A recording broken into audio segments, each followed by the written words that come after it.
What's up, Hallowmaniacs? I am going to bring you a riveting and different kind of video today. It is the start of flea market season here in Michigan. I'm going to take you guys to the Davisburg Flea Market as well as the Dixie Land Flea Market as well here locally in Michigan. I love flea markets. I love garage sales.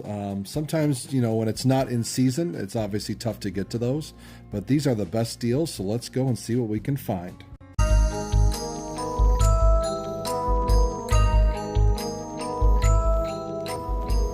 Hey guys, we are in Davisburg, Michigan for the Michigan Antique Festival.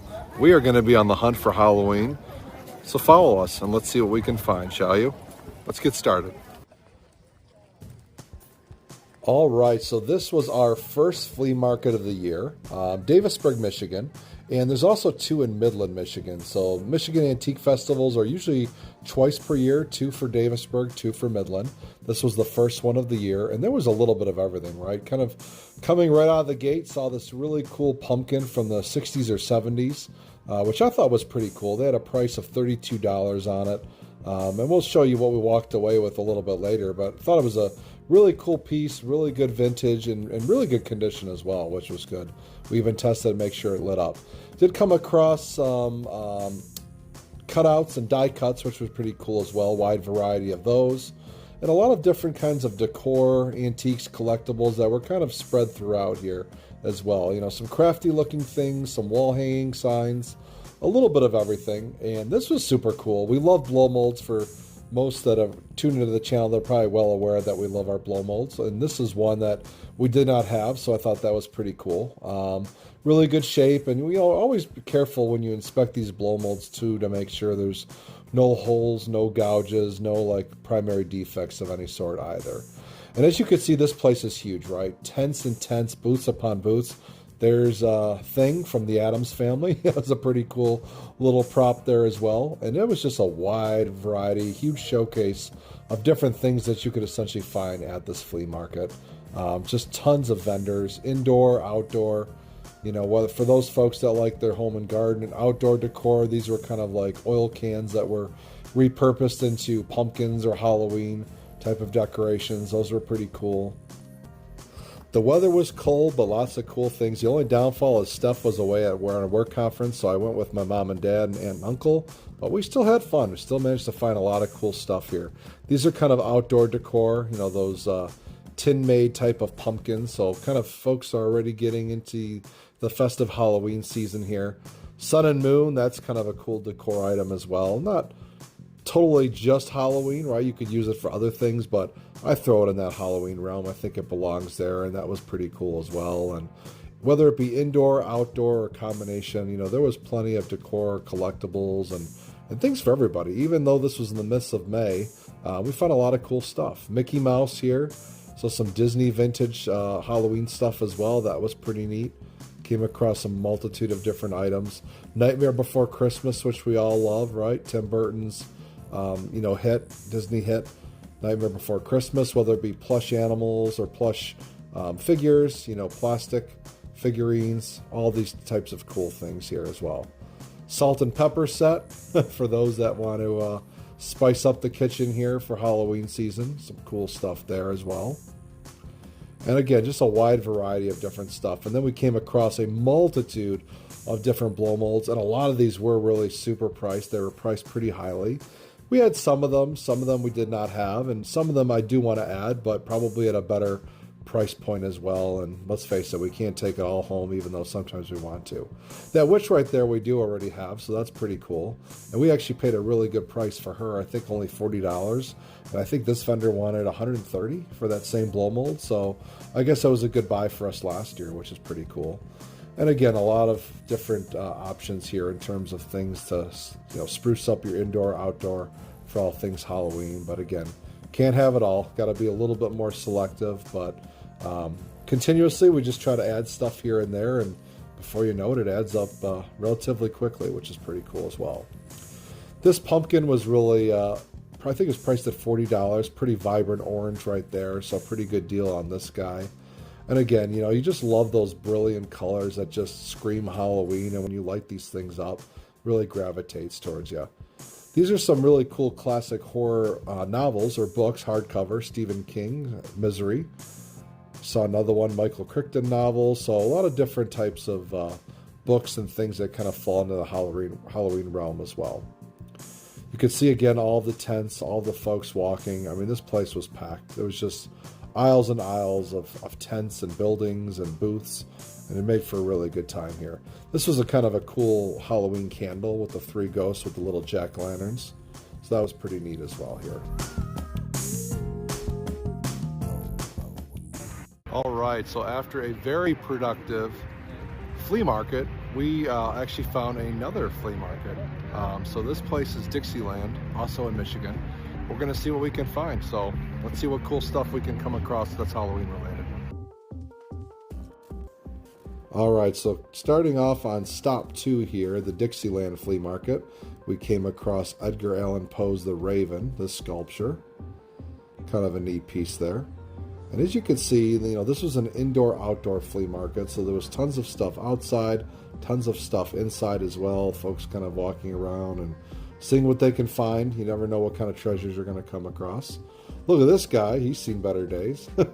But he was definitely Halloween related, so I included him here in this video footage. Multitude of different jack-o'-lanterns as well. This was indoors. Look at that Halloween popcorn decoration, the turkey. For those that have not watched our Halloween decor and our overall popcorn decorations video that Steph did, tune in. It's pretty cool. Halloween, the infamous cover of that movie. Kind of like a flag drapery here that you could hang up. That was pretty cool. And definitely the original Halloween is by far the best. And look at this guy. You do not see this very often. I had to capture this. Good old leprechaun.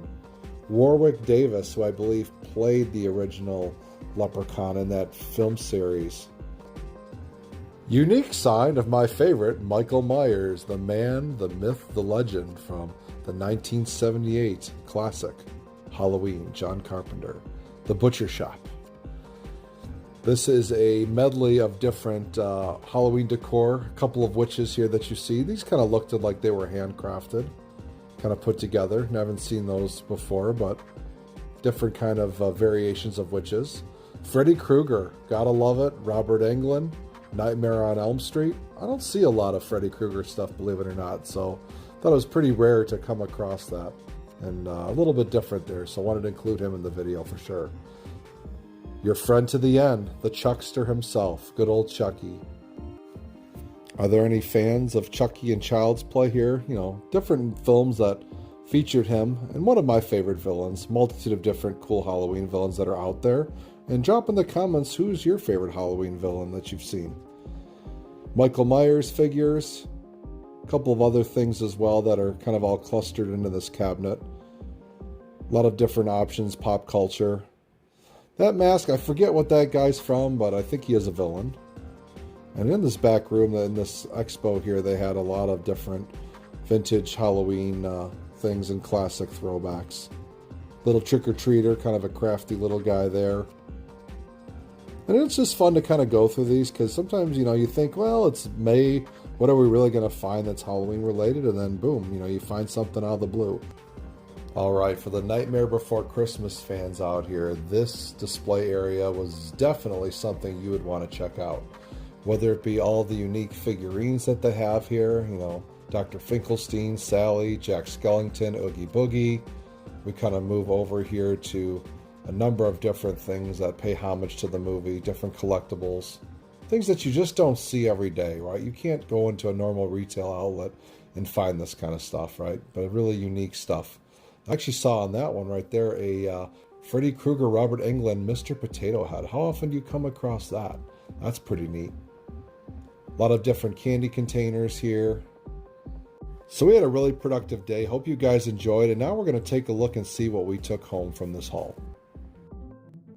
All right, guys, we are home and I am back for this part of the video. Yeah, Steph had to travel. She couldn't join me at the flea markets that I showcased, but I brought her home a couple surprises. Yeah, this is really cool. So Joe was telling me about this Grand Venture. It's a 1997 blow mold witch, and she is just so darling. We've seen this a couple different times. I always said, I kind of like that one, and if we ever find a decent price on it, we were going to snatch it up. And this was originally priced at $60. I was able to get them to discount it down to $45, and I felt it was a pretty good bargain price for the condition. I mean, it's not mint condition, but what is going to be from 1997, right? Yeah, so she probably was used outside, which, that was the perfect place to use her. And I think sometimes that little wear and tear actually builds character. It does build character, and still overall the coloring is great. Super happy with this one. She'll look great next to that one witch we have. The Absolutely. one, yes, the kind of mean witch with the good witch. So absolutely, you've got the dynamic duo, as we'll call it, right? Yep, they will definitely complement each other. So I was really happy that you brought this home. I think you got a great deal. And sorry we're filming this in the garage. She had a little bit of sand, so we kind of put her, and you'll see some other little kind of hidden gems of other blow molds that we have there. But yeah, it's time to do some spring cleaning, but she will definitely get cleaned up as well. Yeah, she'll definitely get put out this year for our Halloween display, and we usually keep our blow molds all inside anyways. Now this next one, this is a Bayshore 1960s blow mold, and I always can tell how it's older because it had those diamond-shaped eyes. I love this. I think this was a great find. But tell us, what was the price that you got? Yeah, so it was priced at $32. I got her to go down to $30, and I did want to make sure that it did work, so we plugged it in locally at the flea market. We found an outlet, we plugged it in, we made sure it lit up and it displayed properly, and lo and behold, it looks pretty darn good, I think, from the 1960s. Great pickup, I thought.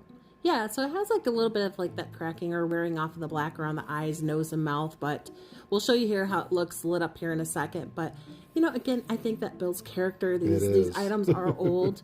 We have another one that's in a slightly better condition than this one here, and I think they'll complement each other. If you had one at one end of a shelf and the other at the other end of the shelf, and a little bit of wear and tear is not going to stop the Hallowmaniacs, right, Joe? That's right, and it's another dynamic duo, just like the two witches. Now we got the two 1960s pumpkins, which will definitely complement each other. And look at that lit up. I think that's super sharp. I agree. I love it. It's got great color. The orange is not faded really at all. Maybe minimal, but not bad. And yeah, I think it's a great piece of history. Halloween history, I should say. Absolutely. It gives you that nostalgic feeling, and that's what it's all about, right? I mean, it just really brings back all those memories and just gets you to look forward to the next upcoming Halloween for sure. So we've taken you guys on some antique adventures, some thrifting and Goodwill adventures. We are definitely going to include flea markets and garage sales now that we're into spring, summertime. So we'll see what kind of cool stuff we can find. Always the best deals there that you can find with those types of events as well. So Steph, I think in essence we had a really good haul with these flea markets. Really brought home some great treasures. And anything else that you want to say? I hope I can get to go to the next one. I hope so too, right? In the meantime, guys, remember, stay spooky. Ooh. Trick or treat.